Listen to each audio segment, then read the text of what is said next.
everyone, and welcome. Today, we are joined by Andy Skulimovsky. He is an experienced HR and compliance leader with more than 20 years of experience across the UK, EMEA, and APAC. As the founder of Global Healthy HR, Andy helps organizations strengthen leadership, compliance, and culture through ethical governance and trust-based management. With expertise in employment law and people strategy, he is passionate about showing that compliance isn't a burden. It's actually a driver of trust and sustainable success. We are excited to hear his insights on how closer collaboration between HR and compliance can create lasting benefit and value for organizations across the globe. Before we begin, though, a quick word about FaceUp. In many workplaces, concerns or sensitive issues don't get reported, whether that is out of fear, uncertainty, or simply not knowing how to do it. And that silence can actually allow for misconduct, safety risks, or ethical problems to grow unchecked. FaceUp is an anonymous reporting solution that is used today in more than 70 countries and by more than 3,000 organizations. It gives employees a safe way to raise their concerns while giving leaders the opportunity to act early. I am Daniela with FaceUp, and I'm going to guide today's conversation with Andy. Hi, Andy, and welcome. How are you doing? I'm very well. Thank you very much, Daniela. Thank you all for having me. I'm really honored to be part of this wonderful webinar, and I do appreciate everyone who just joined us. Well, I would actually love to get started by understanding a little bit more about your career and your motivation. So, what actually drew you into HR and compliance? So, the very beginning, what drew me to the HR career was my lack of my knowledge. So basically, I had an accident about 25 years ago where I was terminated because I did something in a workplace, and then that was instead being like, okay, that was not exactly my fault. That actually triggered me to start learning about employment law, HR, and to find out how I can actually defend myself. So this is exactly the part of a compliance where I felt like, okay, it's a nice value on the company handbook, but you guys not exactly follows everything which you preaching about. So that's how I started my career, and for about 25 years now, I'm here and I'm really enjoying. That is a very different experience, and I think a great reason to actually go into a certain direction. It's the experience that one feels during such a situation. As I mentioned in the intro about yourself, you have worked across so many industries and across several regions as well. How has this global experience shaped how you approach issues of ethics, culture, or employee trust? So my philosophy is most important listen. So examples, yes, laws and regulations and compliance are different, but human needs are international. We all expecting at workplace the same: safety, fairness, transparency. And when you can translate that, yes, in certain cultures we have seniority or hierarchism is more predominant. In certain cultures, let's say genderism is more exposed than in other countries. Nevertheless, the core always remains the same. And that's how it always guides my compliance. Example, employee from US might not be an excellent idea to conduct let's say disciplinary hearing in China, because it's, or Korea, for example, because that's actually entangles so many cultural attachments to this process. But nevertheless, I'm not saying you shouldn't, because that's the learning curve. That's how you're gonna learn, because interaction with people. So for me, the most important is listening to the people and just be humbled in a way that don't try to expose your assumptions and your cultural values on others. This is the recipe to fail. If you're coming from the perspective that, humbleness and respect, everything should be fine. I loved what you said there, and I completely agree. I also have a bit of this international experience, but what you said that we at our core all expect the same, and it's about the leadership to translate it to the organization. Yes, I 100% agree with what you said And there. I'm sure many of our viewers who joined today definitely gonna actually join our theory that we all are the same. We all have the same problems. What might be sometimes might be silly, but that's what we want. And we both know, and everyone here knows, that salary is not always the main trigger. You can work for somebody for peanuts, sorry for my language, but if there is a fantastic culture, an excellent team, you're still gonna be there until something happens and you really need to find get more money. As long as you enjoy and you feel valued, and it doesn't matter other aspects of your, let's say, employee's life cycle. That is 100% true. Paycheck is definitely not everything.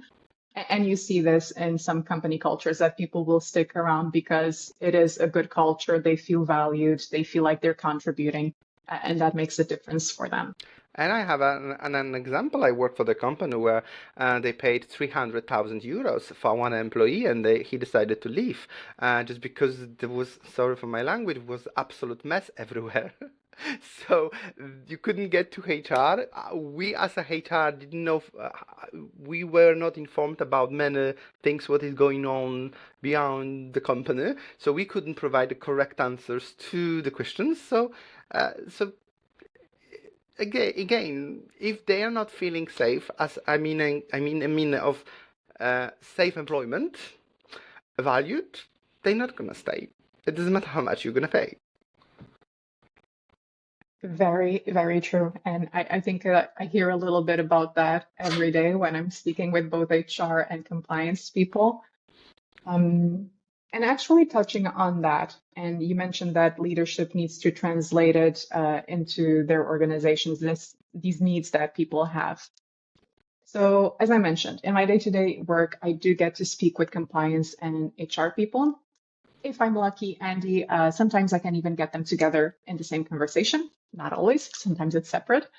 But from your experience, what makes this alignment between HR and compliance more important today than ever before? I think three elements of our lives: hybrid working, AI ethic, and something what they called changing life. Why are all those aspects are important? Because not complying, misalignment between HR and compliance, this in this stage of the era is tremendously expensive. Is simply company cannot afford. Example: new EU regulations regarding the AI. If HR is not adhering to those management scrupulously, there are massive penalties. What actually one trigger could blow the entire company out. In case of the UK, I can, from my own garden, like I say, disclosing confidential information, ISO can penalize you up to £2 million. That's literally can put your business out of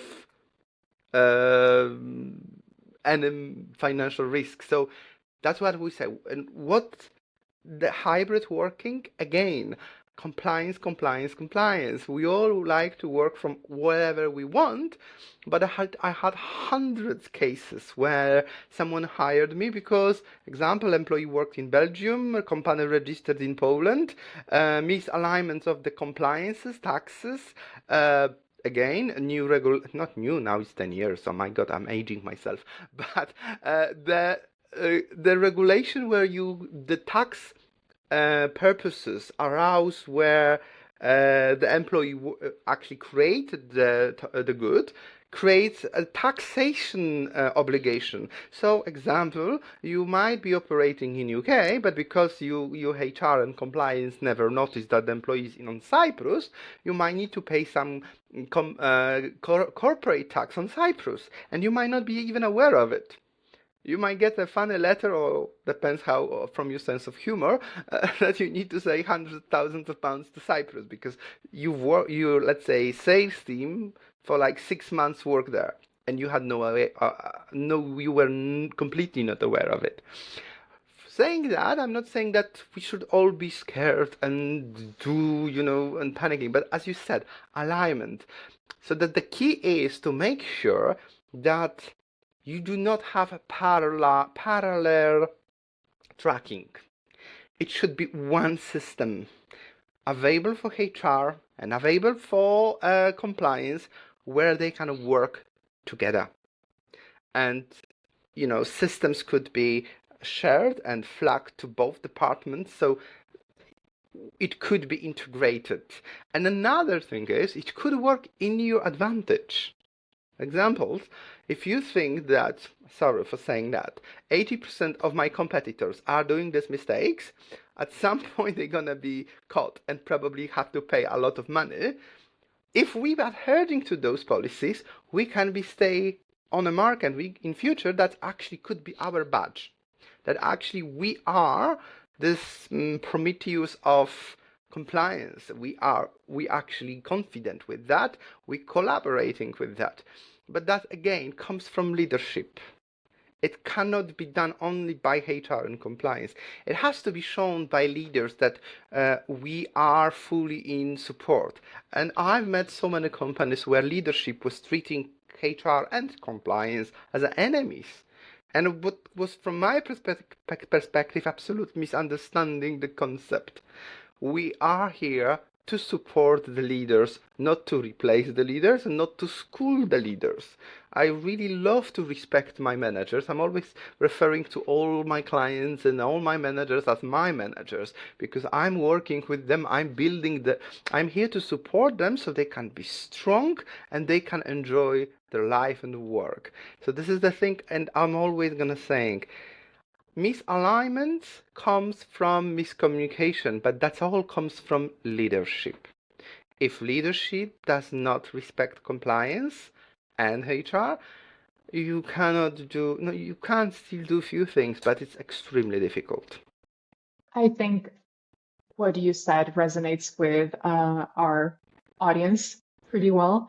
And I do agree with you that not having this alignment, not having this system working together, it can be tremendously expensive. And then I can already imagine that in those cases, leadership will be, but how come we didn't know about this sooner? Or how come we didn't do something about it before? The blaming game. But it really needs to come from before that leadership is having this support from the get-go. And I think we're going to touch on leadership quite a bit today. Yes, because you've actually touched something else very important, and not many companies and not many HR actually understand something. There's a term in Westminster School of Human Resources Management called a managerial gap. So basically, when you've been promoted to a manager, you might be, let's say, fantastic, let's say, lawyer. You win the cases, but once you've been promoted as a manager, it doesn't mean that you're gonna be a fantastic manager. Because managing people is not only delegating the tasks and making sure the job is done. It's about seeing the bigger picture, and that comes to compliance. What will happen if we are not complying with regulations, with ECAG, other requirements? And that's the thing what Westminster University in London actually is excelling in research. This particular aspects, and everyone sees this like this is a training and development element.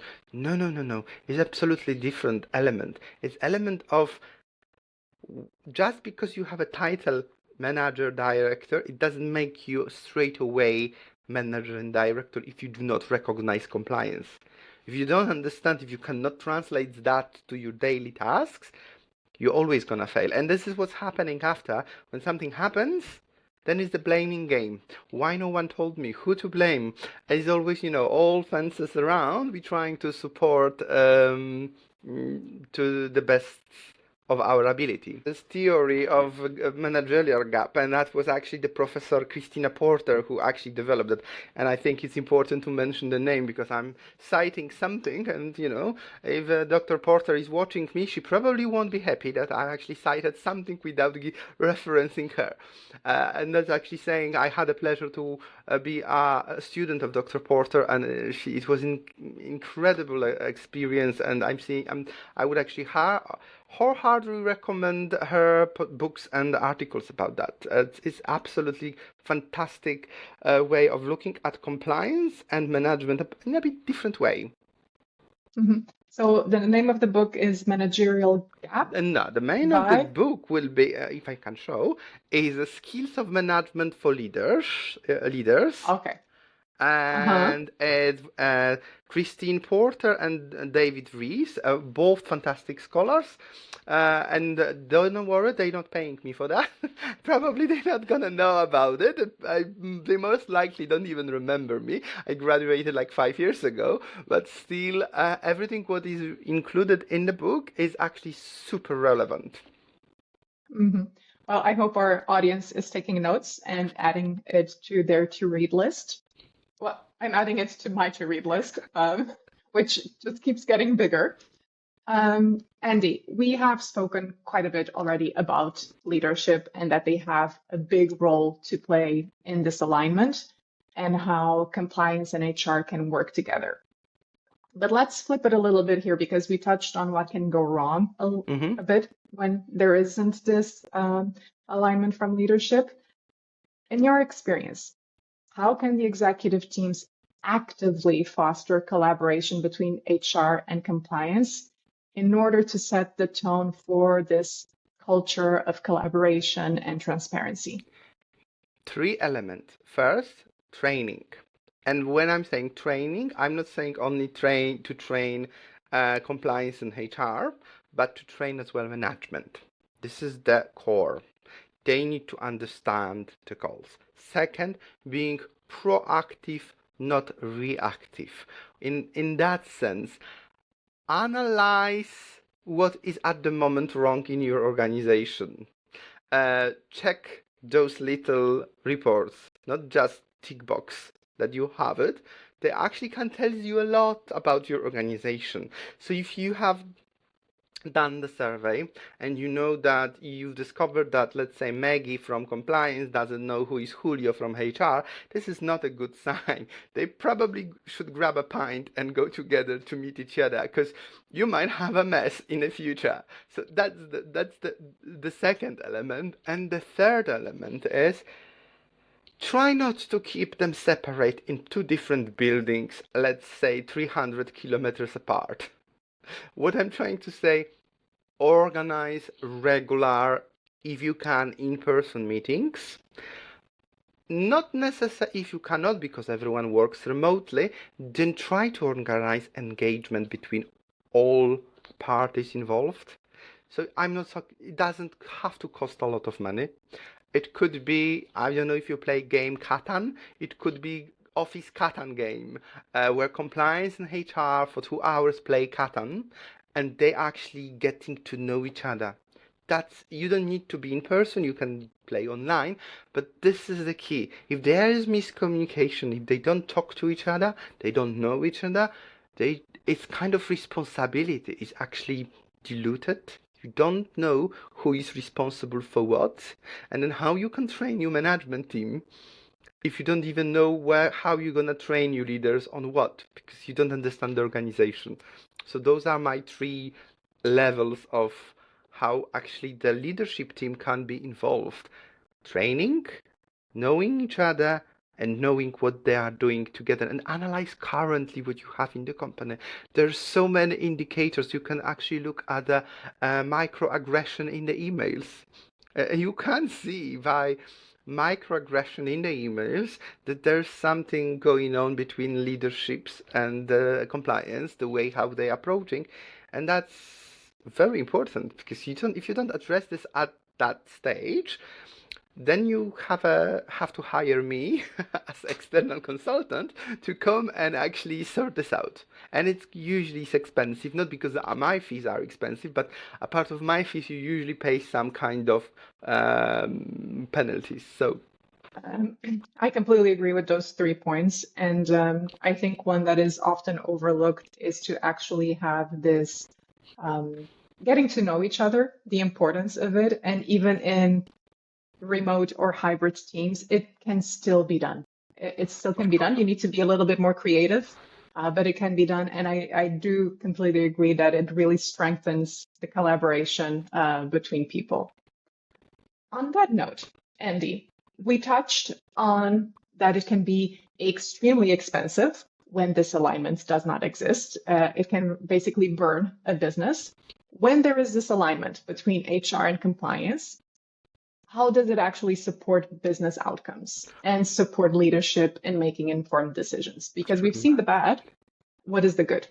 Tremendously. What is good? Examples: when you need to do the tender or you need to apply for investments, you don't wait for weeks to produce the documents, because if your team works together, you know that you can say a word, that both teams can prepare you everything what you need. As well, peace of mind for business owner. Example, I know that asking my team to prepare, let's say, forecasting for next 2-3 years because my investors want to see it, that's not pulling the tooth. It's actually working, because they know that with that the business grows. So in a nutshell, a well-aligned company means a lot more money. I'm sorry for being so down to earth, but that actually translates to money. That translates to lower turnover. That translates to company reputation. You could see growth of your company. Not many people, because currently so many companies measure turnover, redundancies, blah blah blah. I'm sorry for saying that, but for many of them it's just a ticking box. My measurement is something what we called pension age. How many, let's say, if you have a company who is operating for more than 60 years, how many employees left for retirement and been with your company for more than 15 years? Because this is a measurement of how well either the culture was or still is. Turnover, even 5-6 years, okay, fine. But the thing is, how many of your employees were committed to you to stay for decade and support and build you? Why this is so complex? Because subconsciously, if we see that the company is not doing so well, our first initial, what is noticeable, is not lack of money. That's the last thing what we've noticed. What we've noticed is basically unhappy people. Unhappy people because they had argument with the boss, they had argument with the leadership team. Then there comes, because of that, there's a problem with getting new products, there's a problem with getting new revenue, and then down the line, problems with payment. So what we're having? Redundancies. And once you reach that phase when you're redunding the people, there is something what they called survivor syndrome. And there's a fantastic book about redundancy law published by Oxford University. In one of the chapters of this book was actually survivor syndrome. How does it translate to your question? In the span of being in one company, if you find that you've been there for 15 years and you've been more than 3 times under the threat of being redundant, the third time gonna be usually your last time according to the studies, because psychologically you will not feel safe in this organization. So even if you have not been chosen this time, the third time is, I can't just do this anymore. I'm really sick of being worried for an entire month.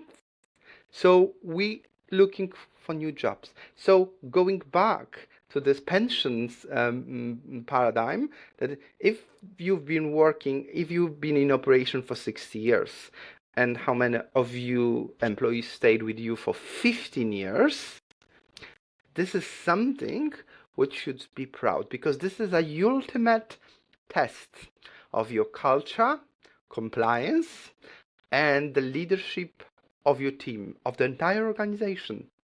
A fantastic example might be many Japanese companies where so-called employment for life, where it was in Europe, like in 50s, 60s, was something natural. In Japan, is still very much alive. Example, when you're not gonna leave like that, you need to actually write a letter apologizing to your managing director that you're leaving the company. It's an absolutely different level of perception. But, let's take away the culture, and what left is security. And if the security is not there, then it doesn't matter what we're doing everything wrong. It doesn't matter how many KPIs you provide, doesn't matter how many Pizza Fridays you organized, or paintball with the subconscious, let's shoot the most annoying employee. It doesn't matter, because as I said, everything's you can translate in the organization everything into the money. But if you don't see the vision behind the strategy, compliance, and HR, you missing a lot of money. So in nutshell, alignment, collaboration brings more money, brings more future. I'm not gonna even start how much it costs to train a new employee. Those are basics calculations, but it's not only physical training that you need to show him, oh, this is Excel, this is another element is he needs to start building relationship, or she, with the clients. And this is where you have a problem, because every single time you're introducing new business developer manager to the old client, it takes months before this client gonna start trusting you. And you have a new matrix to create. How many of those clients left you because they simply didn't like the new person?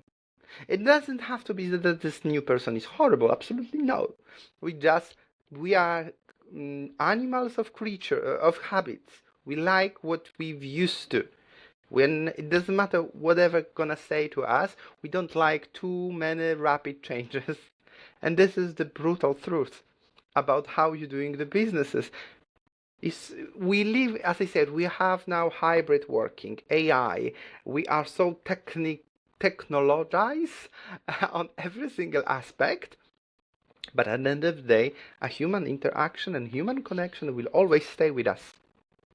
That is very true. And I think that there you already touched on another point, which is the metrics and the indicators to see if the alignment is actually working. And it's very interesting that all of it tracks back to company revenue, because if these things are not working, if employees are leaving, if you have to rehire, if people are not being productive, this is all impacting the revenue of the company. So you might as well make things easier for yourself and do things well from the start. This is what I've been telling every single client of mine. If you know that you're gonna have to do it at some point, why wouldn't you? Just save yourself money. So example, I had a client who basically was about to terminate half of the UK staff and rehire employees in South Africa. But where I had a problem with that, majority of his clients were in Germany. So I felt like this is like a very silly exercise. You want to fire? Yes, okay, fire people in UK because that's logical. It's too expensive. There is a lot of compliances with employees, so yeah, that might be reasonable. But why South Africa, where in Germany you have like 80% of your clients? For me, it would be natural decision. And guess what? 3 years later, the same company rehired me to do the new redundancies in South Africa and expand the team in Germany. That is a great example. This is exactly the same. If you know that's gonna happen, the only hope I had when I was doing that project that maybe they're gonna expand in South Africa and in 3-4 years they're gonna have more clients there. That could work. But then apparently that was not cascaded to the development team in time. So yeah, that's what happened.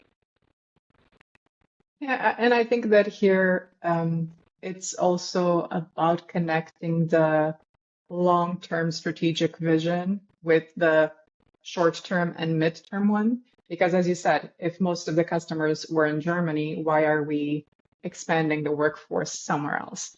So there is a bit of a disconnect there for sure.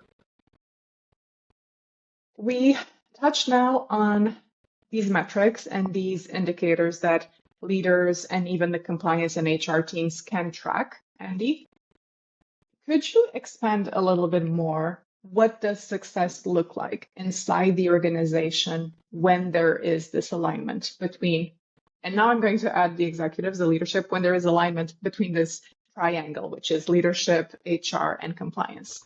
So how the success looks like?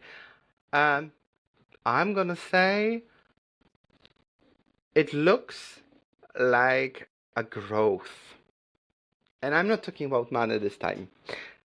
Full alignment between HR and compliance looks for every single employee like a growth, like a happiness of being in this organization. So you have lower turnover, you have understanding KPI, you have matrices done on time, you have a surveys of the for employees, and engagement surveys and everything transparent.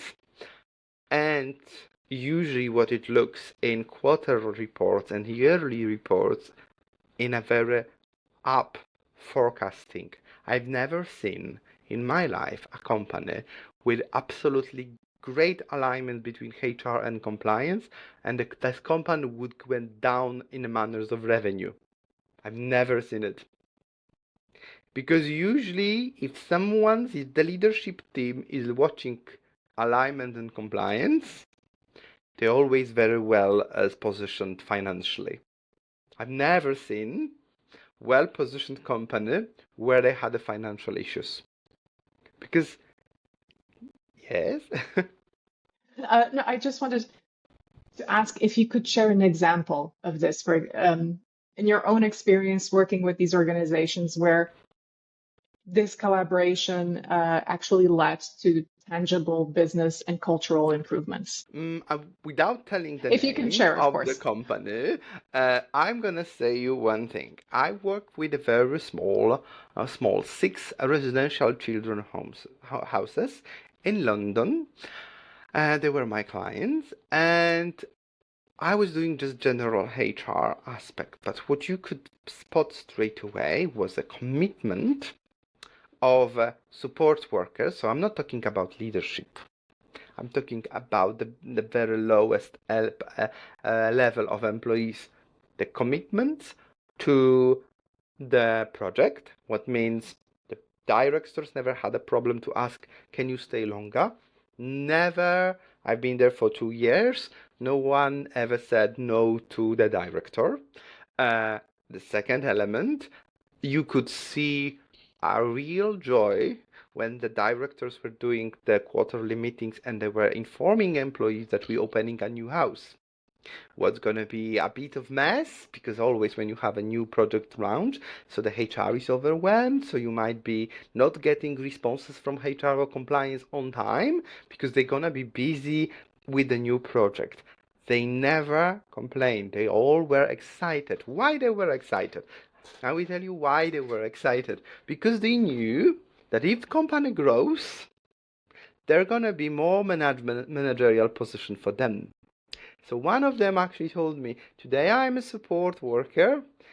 When they're going to open new house, I can apply to be senior and then manager and then registered manager and so on and so on. And this was the essence of it. The employee who was so confident that employer will actually promote him. And why they do that? Because this company had a fantastic program of promoting their own people. Example, the registered manager, 3 out of 5 registered managers there started in this organization as a support worker 5-10 years before. So when you see this, and other people see that, you can be promoted and you can grow in this organization, you build confidence. And that's how you can see in a very picturesque way how that such organization looks like is exactly like that. Trust on every level. Because having trust on leadership team is not really so difficult. But having trust on the production level, that the employer actually looks at your well-being and you're confident that you can grow with the company, this is something completely different. This is absolutely new level of managing HR.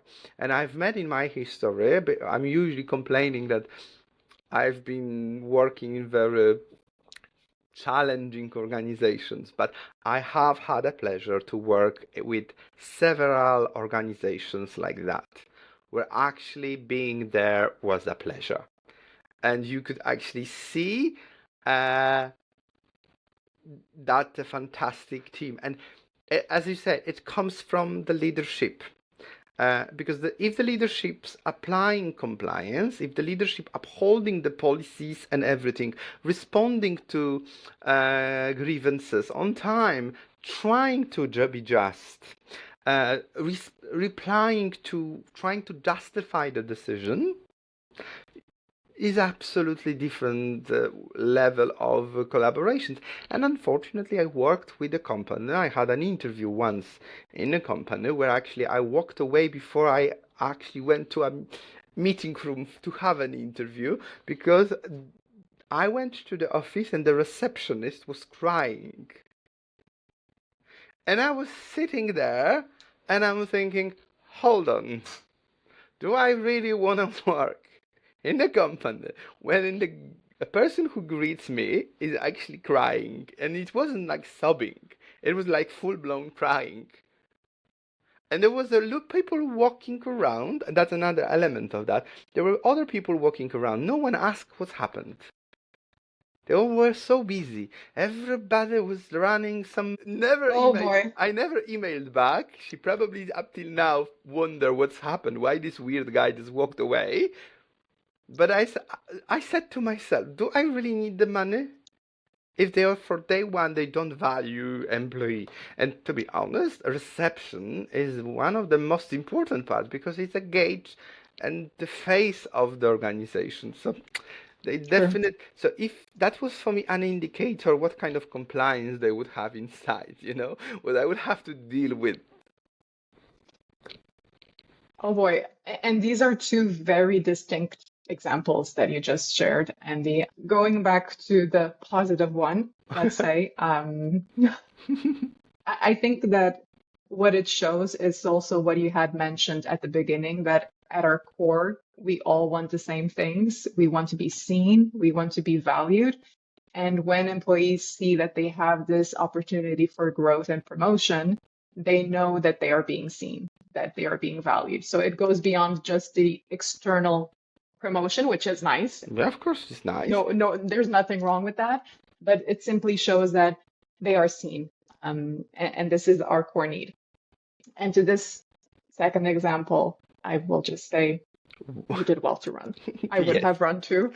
Uh, I think everybody who is now joined us today, probably everybody would do the same. That's a normal, Yeah. natural thing. You're like, okay.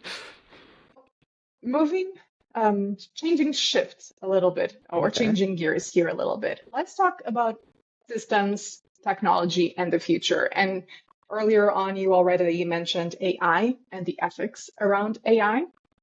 Mm-hmm. But what is your opinion?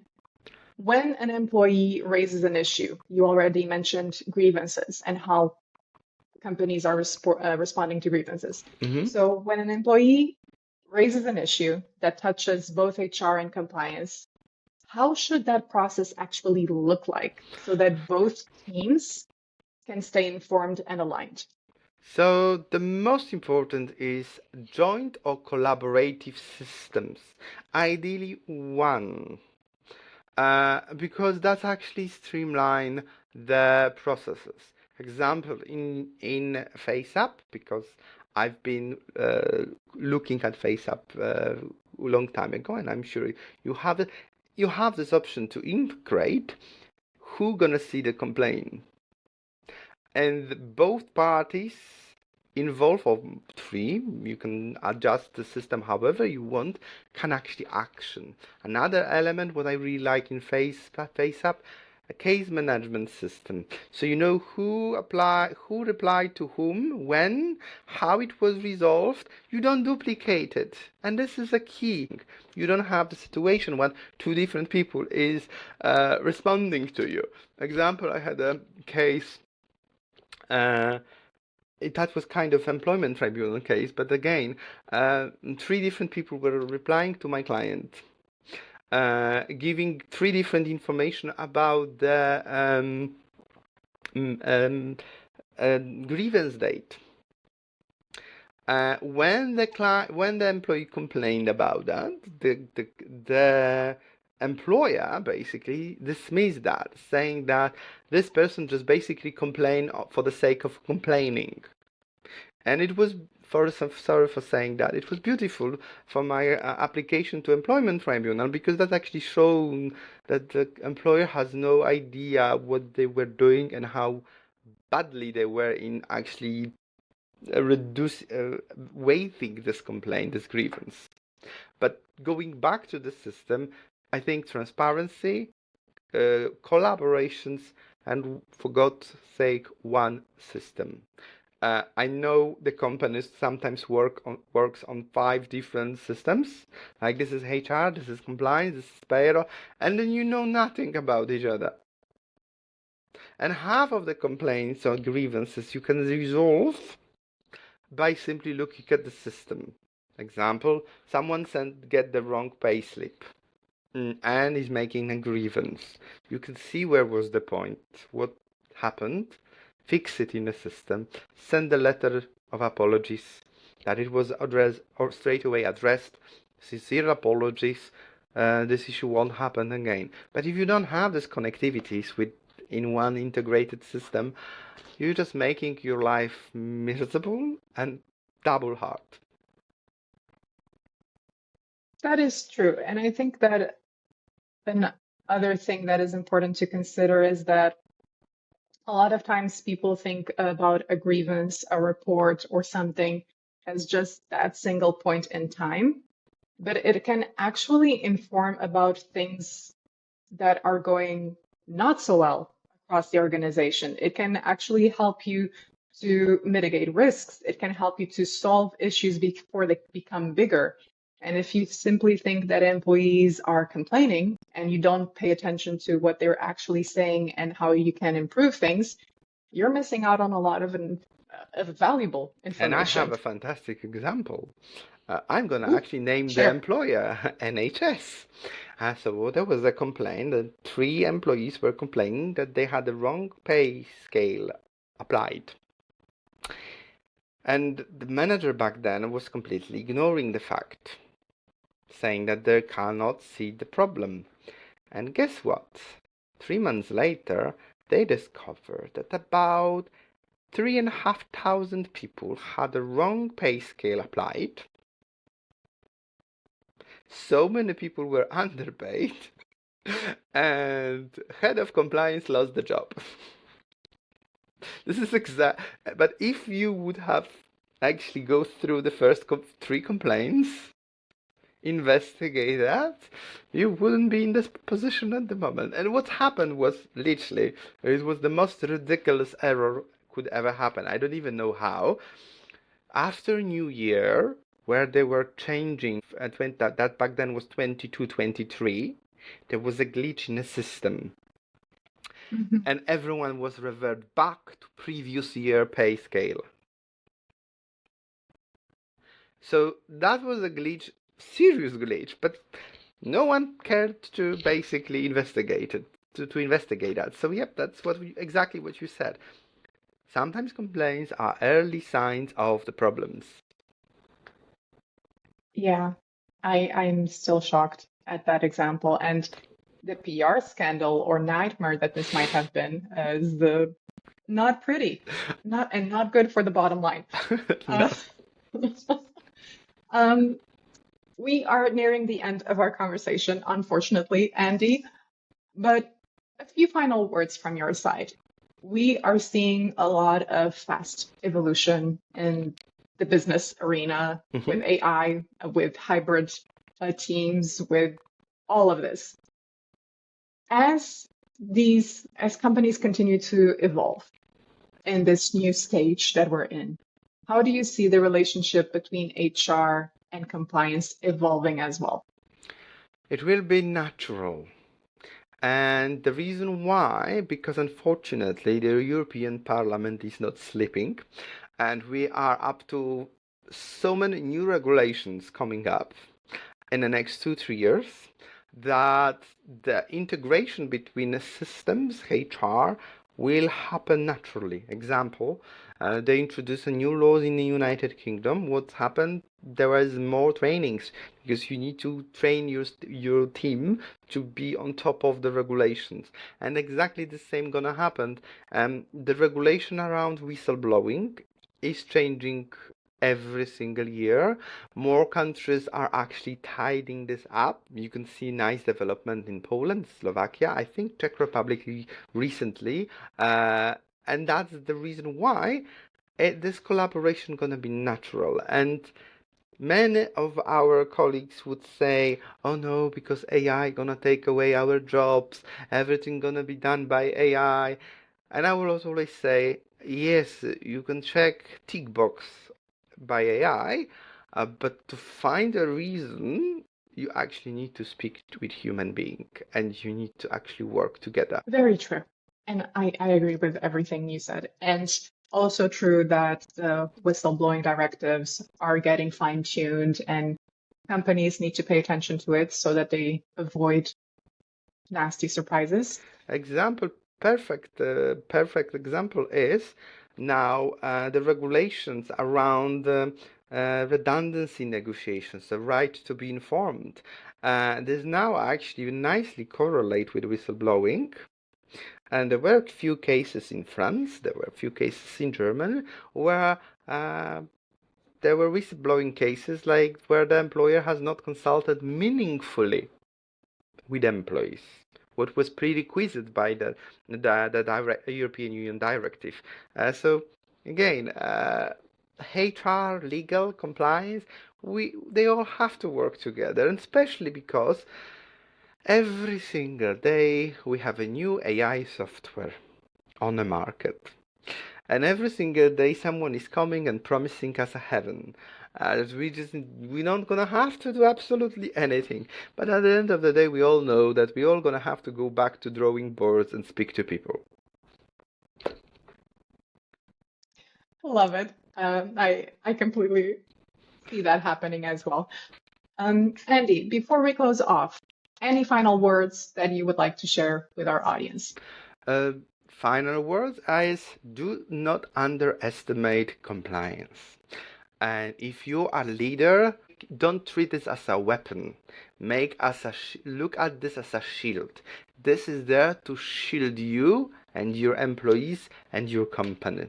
If you don't look at it as a shield and you don't want to use it, you're most likely gonna fail. And as again, everything is with leadership. If you as a leader, you're not behaving as a champion, you don't promote it, then HR only can be as a troubleshooting. And again, you're gonna call Andy and Global Healthy HR because you've messed up and you need someone to support you. And this is what my company has been doing for the last 6 years. We are troubleshooting. We're trying to figure out how to manage the problem what is already there.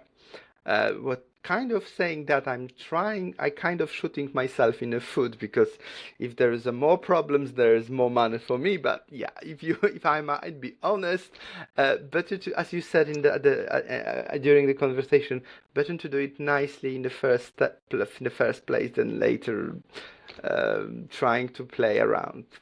That's what I would say. I am actually going to steal this from you. I loved that you said not a weapon, but a shield. I'm so stealing this. Thank you. Love it. Well, thank you, Andy, so much for sharing your insights with us today. I'm pretty sure that the audience also found a lot of value in what you shared. So you showed that when HR and compliance are truly collaborating and with this support from the leadership, it is not only mitigating risks, but it's also creating a culture of trust, of openness that will impact the business in a positive way. At FaceUp, that's at FaceUp, that's exactly what we help organizations achieve through a safe, transparent communication. For those that are interested in deeper cultural transformation, or if you need to troubleshoot something, you can explore Andy's work at Global Healthy HR, where he helps companies strengthen leadership, compliance, and trust-driven culture. Andy, thank you again so much. Thank you thanks very much, to everyone who joined us. Thank you. And until next time, take care. Thanks. Bye, Andy.